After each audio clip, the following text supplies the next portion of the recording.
back to Sunday Live Trend. Thank you so much, guys, for tuning in. I'm here to update you of what's going to happen on Inimba from the 12th to the 16th of May 2025 on Monday.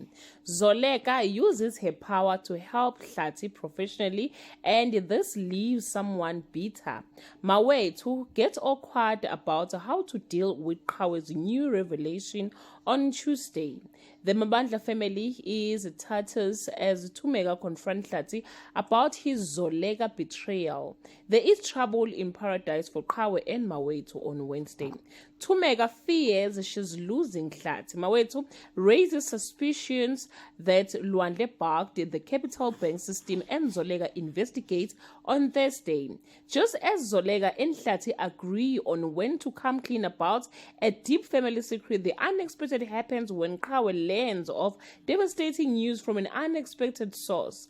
Lwandle starts to fear for his future as his father's crime catch up with him on Friday. Qhawe demands answers after the reveal of a life-threatening secret, and Sydney also learned that his own secret is on the brink of exposure.